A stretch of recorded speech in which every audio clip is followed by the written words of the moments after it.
Communiquer avec une personne souffrant de troubles neurocognitifs majeurs grâce à la méthode Montessori. Bienvenue dans ce tutoriel. Nous avons déjà vu dans un tutoriel précédent comment entrer en relation avec une personne ayant des troubles neurocognitifs avec l'approche de la validation de Naomi Feil.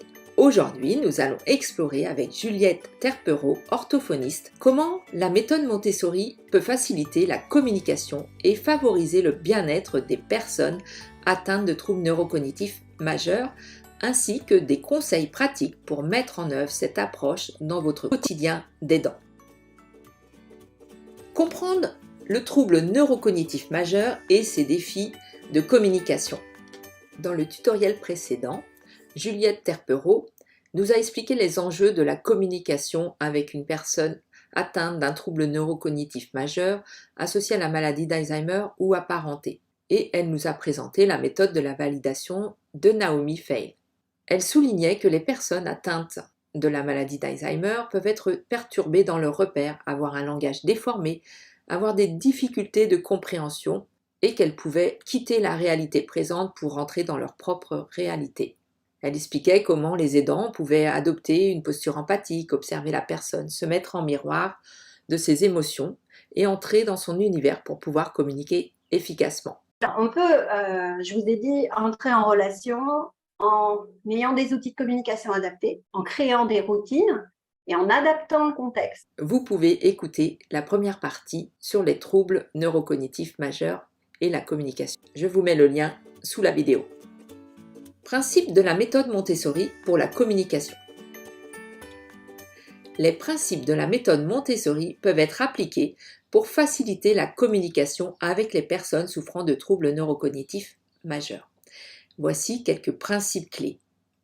Simplification. Utilisez un langage simple, des phrases courtes et claires pour faciliter la compréhension. Visuel et tactile. Utilisez des supports visuels et tactiles tels que des photos, des objets concrets et des textures pour renforcer la communication non verbale.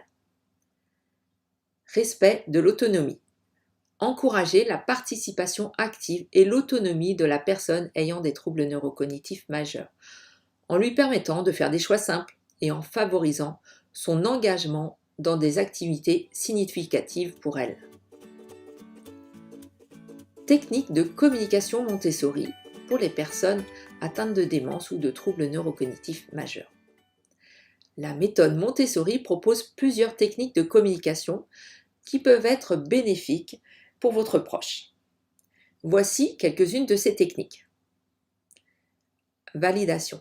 Écoutez attentivement, validez les émotions et les sentiments de la personne atteinte de troubles neurocognitifs majeurs, même si ses propos peuvent sembler confus ou incohérents. Réminiscence. Utilisez des photos, des objets ou des souvenirs pour encourager la personne à partager des moments de sa vie passée. Cela favorise ainsi l'établissement de connexions émotionnelles. Activités adaptées. Proposez des activités sensorielles adaptées, telles que des puzzles simples, des jeux de manipulation ou des activités artistiques, pour stimuler l'engagement et la communication. Un autre point important, donc en premier lieu, avoir des outils de communication adaptés, un positionnement pour rejoindre la personne sur le plan émotionnel plutôt que sur le plan du réel et du présent. Et un autre point, c'est s'appuyer sur les routines. C'est-à-dire que, par exemple, dans la maladie d'Alzheimer, la mémoire de ce qu'on a fait hier fonctionne moins bien, mais on a cependant une mémoire émotionnelle. Nous, on a des patients, on arrive, ils nous reconnaissent, ils ne savent pas qui on est, notre nom et notre fonction, mais ils nous tutoient en disant « Ah, te voilà, ça me fait bien plaisir ». Parce que les séances se sont bien passées. Donc, en mémoire émotionnelle, ils se souviennent d'avoir fait des choses avec nous qui étaient plutôt agréables. Et moi, j'ai des patients, par exemple, qui viennent à un groupe. Ils ne sont jamais venus tous les lundis matins. Ils ne sont jamais venus à l'hôpital, sauf qu'ils s'asseyent à la bonne place.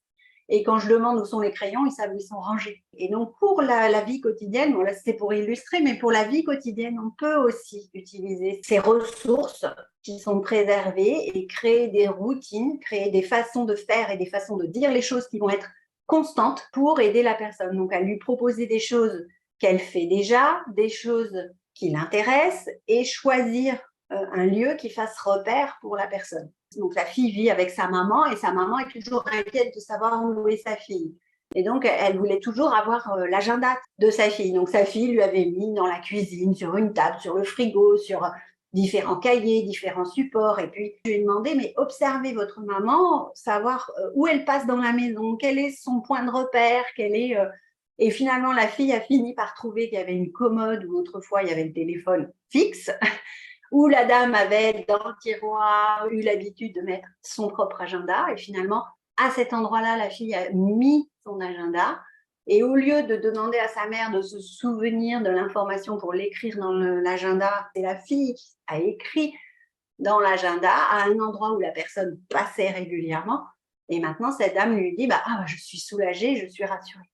Et dans l'information verbale que la fille pouvait donner, elle lui disait « Ah, tu as besoin de savoir cette information, c'est vrai que c'est important, allons voir ce qui est écrit sur l'agenda. » Et donc, elle avait cette formule, c'est-à-dire de reconnaître d'abord le besoin de sa maman, d'aller ensemble dans un endroit qui fait déjà un repère pour la personne et le faire toujours sur les mêmes modalités. Et on peut le modéliser pour toutes les actions de vie quotidienne.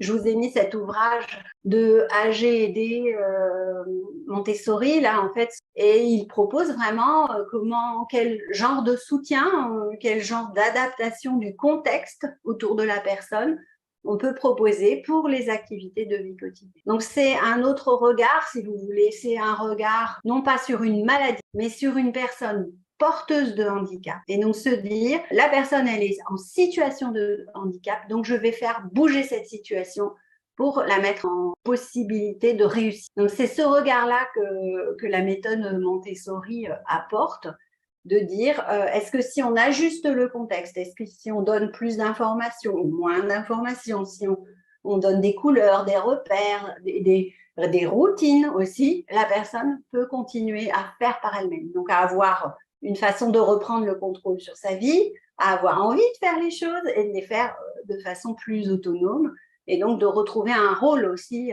C'est vraiment ça, les objectifs de la méthode Montessori.